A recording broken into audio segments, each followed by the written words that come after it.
A theropod blinks slowly, repeatedly, as water runs over its eyes. Muddy splashes climb the legs of the herbivores.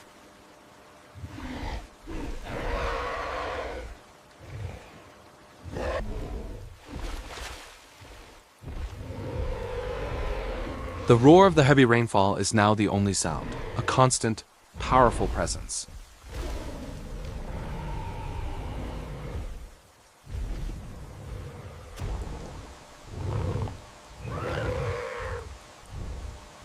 Huddled together, the pterosaurs hop closer, sharing what little warmth they have.